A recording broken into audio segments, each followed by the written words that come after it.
अरे भिखारी, तेरी औकात है 500 करोड़ लाने की? तू जानता भी है 500 करोड़ रुपए होते क्या है? तुम लोगों को अंदाजा भी है कि ये क्या हो गया है? 500 करोड़ रुपए गायब है। अगर ये पैसा अभी के अभी वापस नहीं आया तो मैं बर्बाद हो जाऊंगा। अगर कोई 500 करोड़ रुपए वापस ले आया तो मैं उसे 10 करोड़ रुपए इनाम दूंगा। सुबह के ठीक 7 बजे थे।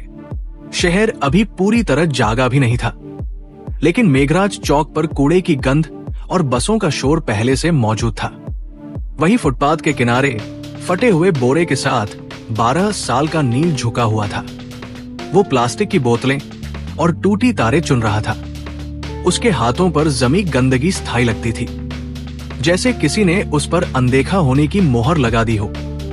नील बोलता कम था। लोग समझते थे वो डरपोक है या मंदबुद्धि। सच्चाई ये थी कि वो सुनता बहुत था। बातें, आवाजें मशीनों की जब लोग बोलते थे वो शब्द पकड़ता था। जब मशीनें चलती थी वो पैटर्न पकड़ता था। ठीक उसके सामने शहर का सबसे बड़ा निजी बैंक खड़ा था। शीशे की ऊंची इमारत। हर सुबह काली गाड़ियों से सूट पहने लोग उतरते मोबाइल पर चिल्लाते हुए अंदर जाते। नील को अंदर जाने की इजाजत कभी नहीं मिली थी। गार्ड हर बार एक ही शब्द कहता था, भाग यहां से। नील मुस्कुरा देता था और फिर कूड़े में झुक जाता था। उसी बैंक की दीवार से सटा एक पुराना ट्रांसफार्मर बॉक्स था। नील अक्सर उसके पास बैठकर सूखी रोटी खाता था। उसे वहां से एक अजीब सी भन भनाहट सुनाई देती थी। बाकी लोगों के लिए वो शोर था, नील के लिए भाषा। उस दिन दोपहर को माहौल बदला हुआ था। बैंक के अंदर अचानक अफरातफरी मच गई।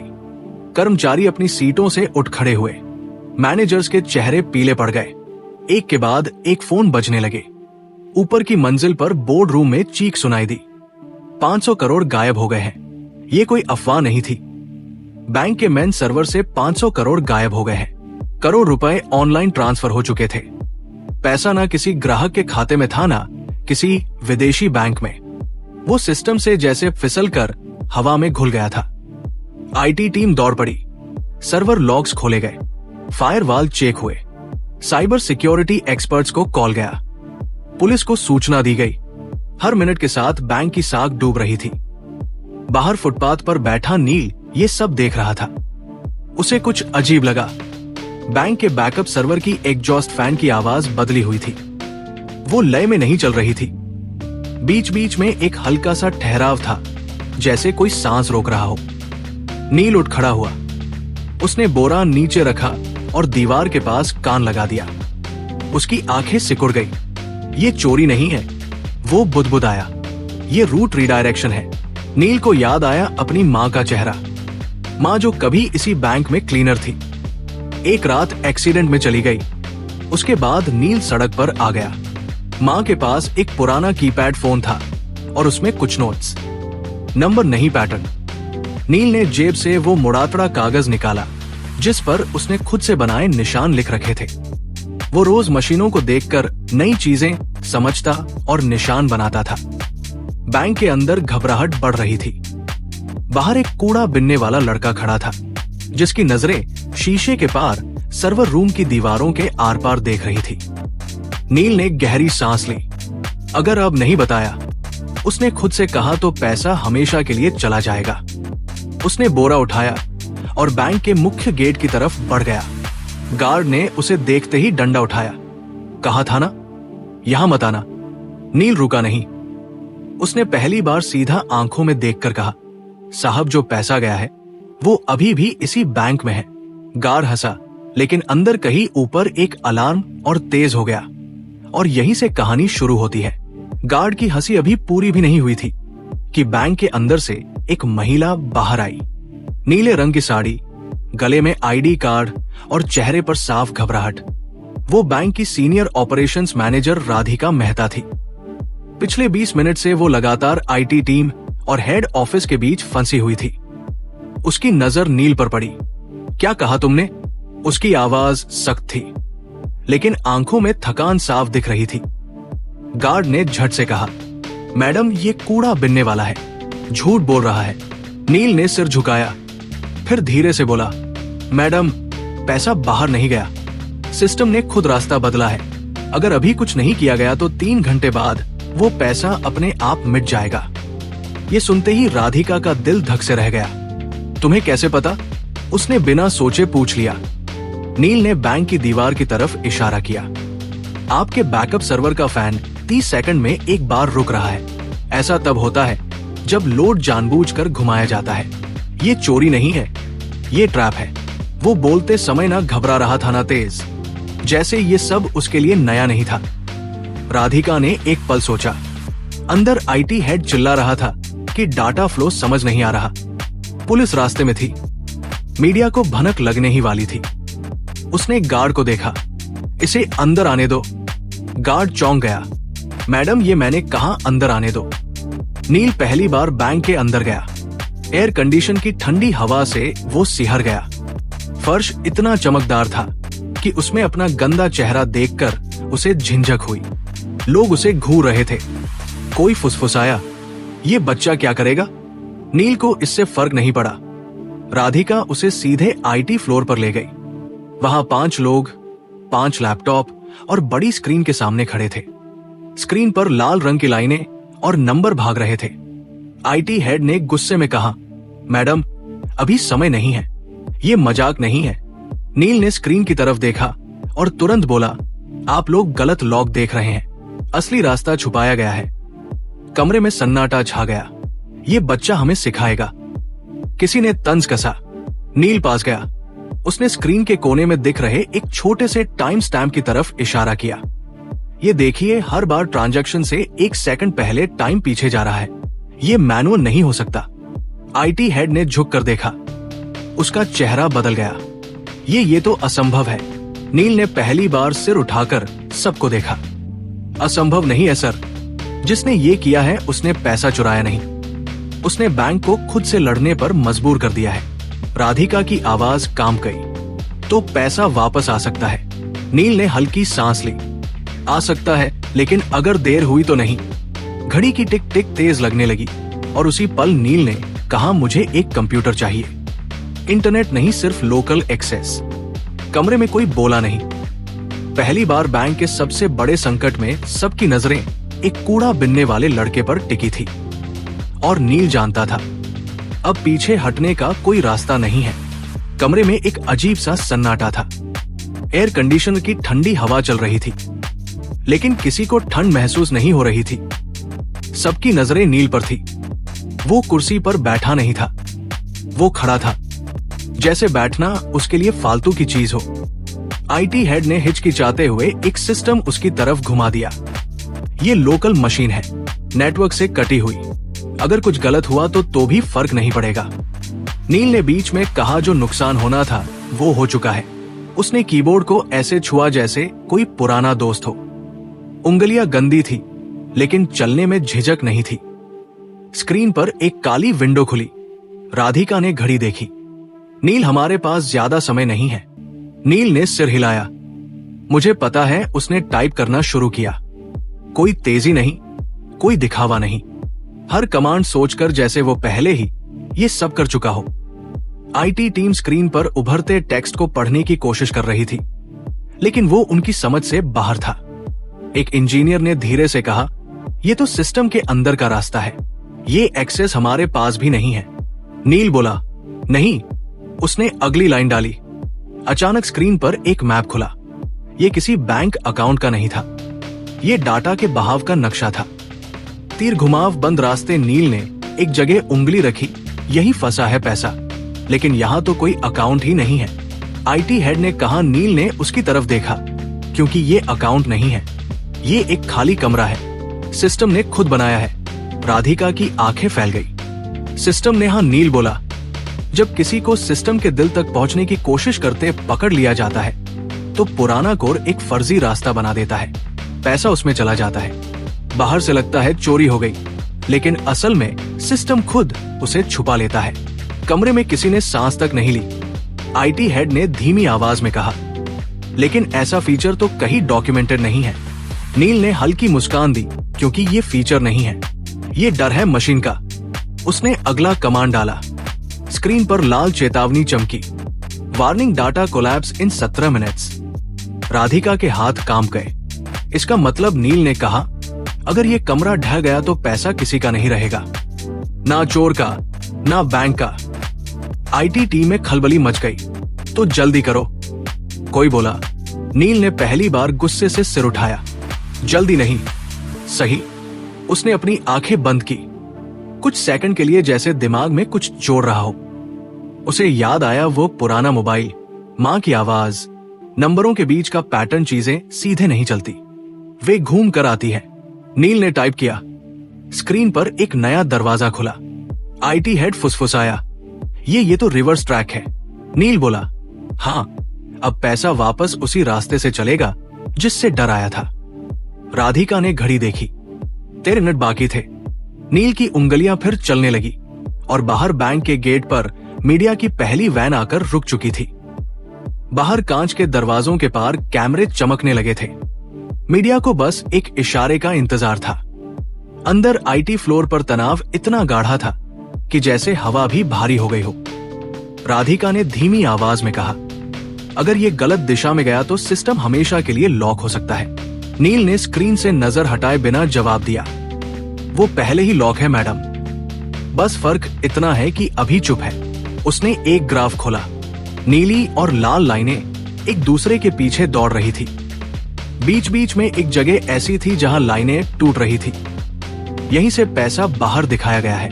नील बोला, लेकिन असल में यहीं से वो वापस लाया जा सकता है। आईटी हेड ने कुर्सी खींचकर पास बैठते हुए कहा, तुम ये सब कैसे जानते हो? नील ने पहली बार सच बोला, मैं मशीनों के पास बड़ा हुआ हूं। जब मां जिंदा थी वो रात की शिफ्ट में यही सफाई करती थी। मैं बाहर बैठा रहता था। सर्वर रूम की आवाजें मुझे बातें जैसी लगती थी। कोई कुछ नहीं बोला। नील ने अगला कमांड डाला। स्क्रीन पर एक नया संदेश उभरा, ऑथोराइजेशन रिक्वायर्ड। राधिका ने राहत की सांस ली। ठीक है, ये सामान्य है, हमारे पास मल्टी लेवल ऑथराइजेशन है। नील ने सिर हिलाया, नहीं मैडम, ये सामान्य नहीं है। क्यों? क्योंकि ये ऑथराइजेशन सिस्टम से नहीं आया, ये उस खाली कमरे से आया है जहां पैसा छुपा है। आईटी हेड का चेहरा सख्त हो गया। मतलब सिस्टम खुद तय कर रहा है कि किस पर भरोसा करे। नील ने धीरे से कहा, हाँ, और उसे आप पर भरोसा नहीं है। कमरे में एक अजीब चुप्पी छा गई। राधिका ने गहरी सांस ली। तो अब क्या होगा? नील ने अपनी जेब से वो मुड़ा ताड़ा कागज निकाला। उस पर टेढ़े मेढ़े निशान बने थे। अब हमें सिस्टम को याद दिलाना होगा कि ये किसके लिए बना था। उसने एक कोड डाला। ये कोई पासवर्ड नहीं था, ये समय, राशि और क्रम का मेल था। वही क्रम जिसमें बैंक हर दिन छोटे खातों को प्राथमिकता देता था। स्क्रीन पर अचानक हजारों छोटे ट्रांजैक्शन चमक उठे। 10 रुपए, 50 रुपए, 200। आईटी टीम हड़बड़ा गई। ये क्या कर रहे हो? इससे सिस्टम और स्लो हो जाएगा। नील ने शांत स्वर में कहा, नहीं, इससे सिस्टम को भरोसा आएगा। राधिका ने हैरानी से पूछा, भरोसा? हाँ, नील बोला, मशीनें ताकत पर नहीं चलती, वे पैटर्न पर चलती है, और सबसे सच्चा पैटर्न है छोटे लोगों का पैसा। स्क्रीन पर चेतावनी बदलने लगी। Trust index rising. IT head ने आंखें मल ली। ये मीटर पहले कभी नहीं देखा। नील ने कहा, क्योंकि आपने कभी सिस्टम से पूछा ही नहीं कि उसे क्या चाहिए। घड़ी पर नजर पड़ी। 7 मिनट बाकी थे। नील की उंगलियां अब और तेज चल रही थी। और उसी वक्त बैंक के मेन सर्वर से एक धीमी सी बीप की आवाज आई, जैसे कोई सोया हुआ दिमाग जाग रहा हो। सभी समझ गए, अब वापसी शुरू हो चुकी थी। बीप की वो आवाज छोटी थी, लेकिन असर बड़ा। आईटी फ्लोर पर खड़े हर इंसान की रीड सीधी हो गई। स्क्रीन पर बिखरे हुए तीर अब एक दिशा में मुड़ने लगे थे, जैसे कोई भटकी हुई नदी अपने पुराने रास्ते को पहचान रही हो। आईटी हेड ने हकलाते हुए कहा, डाटा फ्लो रिवर्स हो रहा है। राधिका की आंखें स्क्रीन से हट ही नहीं रही थी। मतलब? नील ने बिना रुके जवाब दिया। मतलब पैसा लौट रहा है, लेकिन अभी सफर पूरा नहीं हुआ है। स्क्रीन पर नंबर चलने लगे। 10 करोड़, 25 करोड़, 68 करोड़। कमरे में किसी की सांस नहीं निकल रही थी। लेकिन तभी एक जोर की बीप गूंजी। स्क्रीन लाल हो गई।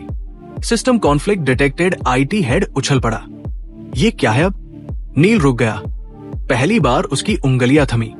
जिसने ये किया है उसे अब पता चल गया है। कौन? राधिका ने पूछा। नील ने सिर झुकाया। कोई बाहर का नहीं, अंदर का। कमरे में हलचल मच गई। लोग एक दूसरे की तरफ देखने लगे। स्क्रीन पर एक नया लॉक खुला। एक ही यूजर आईडी, एक ही मशीन। बार बार आईटी हेड का चेहरा सफेद पड़ गया। ये तो हमारे ही नेटवर्क से है, नील ने धीरे से कहा। चोरी बाहर से नहीं हुई थी, रास्ता अंदर से खोला गया था। घड़ी देखी गई, अब सिर्फ 4 मिनट बचे थे। राधिका ने खुद को संभालते हुए कहा, नील क्या हम इसे रोक सकते हैं? नील ने जवाब देने से पहले एक गहरी सांस ली। हाँ, लेकिन इसके लिए मुझे सिस्टम को पूरी तरह बंद करना होगा। 30 सेकंड के लिए कमरे में हड़कंप मच गया। क्या? ये नामुमकिन है, पूरा बैंक ठप हो जाएगा। नील ने पहली बार सबको सीधे देखा। अगर नहीं किया तो पैसा आधे रास्ते में फंस जाएगा, ना आपका रहेगा ना चोर का। राधिका ने आंखें बंद की एक पल के लिए, फिर बोली करो। आईटी हेड ने चौंक कर उसकी तरफ देखा। मैडम, मैं जिम्मेदारी लेती हूं। नील ने आखिरी कमांड तैयार किया। उसकी उंगलियां हल्की कांप रही थी, लेकिन दिमाग साफ था। उसे मां की आवाज याद आई, डर लगे तो भी सही काम मत छोड़ना। उसने एंटर दबाया। पूरे बैंक की लाइटें एक साथ बुझ गई। कंप्यूटर, एटीएम, सब कुछ। बाहर मीडिया चिल्ला उठा। बैंक बंद हो गया, पैसा डूब गया। अंदर घुप अंधेरा था। फिर 1 सेकंड बाद, 2 सेकंड बाद, तीसरे सेकंड पर एक हरी लाइट जली, फिर दूसरी, फिर पूरी स्क्रीन। सिस्टम वापस आ चुका था और इस बार पैसे के नंबर एक एक करके सही खाते में लौट रहे थे। 100 करोड़, 250 करोड़, 400 करोड़। आईटी हेड की आंखों से आंसू निकल आए। हो गया, आखिरी नंबर रुका। 500 करोड़। रिकनसाइल्ड। कमरे में कोई ताली नहीं बजी, कोई चिल्लाया नहीं। सब बस नील को देख रहे थे। वो कुर्सी से नीचे उतरा, थका हुआ, खामोश। बैंक का पैसा वापस आ चुका था। अब सवाल यह था, ये चोरी किसने की थी और नील सच में कौन था? कमरे में सन्नाटा था, लेकिन ये डर का नहीं था। ये उस पल का सन्नाटा था जब इंसान समझ जाता है कि अब कहानी बदल चुकी है। स्क्रीन पर हरे रंग की लाइनें स्थिर हो चुकी थी। 500 करोड़ पूरी तरह बैंक के खातों में लौट चुके थे। सिस्टम नॉर्मल दिखा रहा था, लेकिन लोगों के चेहरे अभी भी जमे हुए थे। राधिका ने धीमी आवाज में कहा, नील, तुमने बैंक को बचा लिया। नील ने कोई जवाब नहीं दिया। वो स्क्रीन को देख रहा था, जैसे किसी और चीज की तलाश में हो। आईटी हेड ने राहत की सांस लेते हुए कहा, तुरंत ये पता लगाना होगा कि अंदर से ये किसने किया। नील ने गर्दन हिलाई। सिस्टम खुद बता देगा। कैसे? किसी ने पूछा। नील ने एक आखिरी लॉग खोला।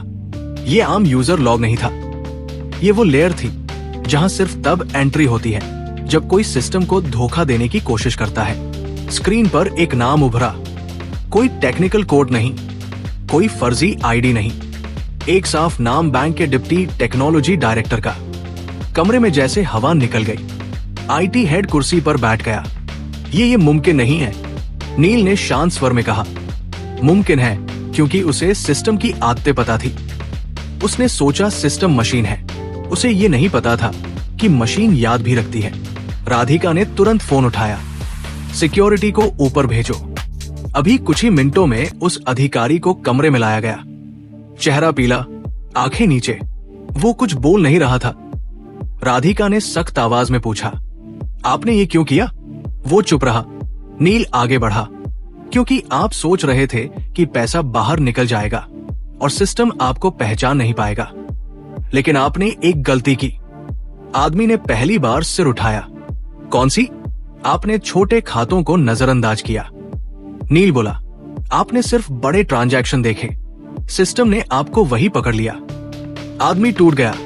मुझे कर्ज में डुबो दिया गया था, मुझे रास्ता नहीं दिखा। राधिका ने सिक्योरिटी को इशारा किया, ले जाइए। जब वो बाहर गया तो किसी ने राहत की सांस ली, किसी ने शर्म की। नील अब दरवाजे की तरफ बढ़ने लगा। राधिका ने चौंक कर कहा, रुको, तुम कहां जा रहे हो? नील रुका। मेरा काम हो गया मैडम। काम? उसकी आवाज भर आई। तुम्हें पता है तुमने क्या किया है? बैंक, ग्राहक, पूरा सिस्टम। नील ने धीरे से कहा, मैंने सिर्फ जो गलत था उसे सही किया है। राधिका आगे बढ़ी। तुम्हें इनाम मिलेगा, नौकरी मिलेगी, पढ़ाई, सब कुछ। नील ने पहली बार हल्की मुस्कान दी। अगर आप सच में कुछ देना चाहती हैं तो एक काम कीजिए। क्या बाहर जो बच्चे कूड़ा बीनते हैं ना, नील बोला, उनके लिए सिस्टम बनाइए, ऐसा सिस्टम जो उन्हें अनदेखा ना करे। राधिका कुछ बोल नहीं पाई। नील दरवाजे से बाहर निकल गया। वही फटा बोरा, वही गंदे हाथ। लेकिन अब बैंक की दीवारें उसे देख रही थी, क्योंकि सिस्टम तो बच गया था। अब इंसानों की बारी थी।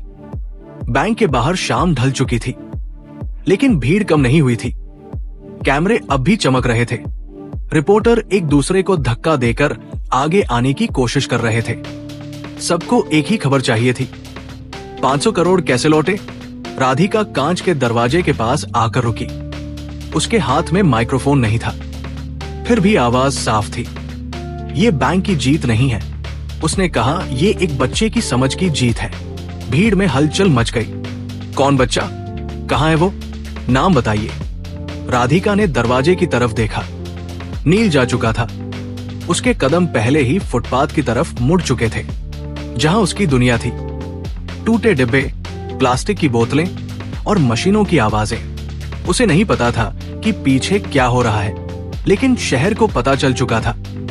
कुछ ही घंटों में खबर फैल गई। एक कूड़ा बिनने वाला लड़का बैंक की चोरी, 500 करोड़ वापस। सोशल मीडिया पर सवाल उठे, ये लड़का कौन है?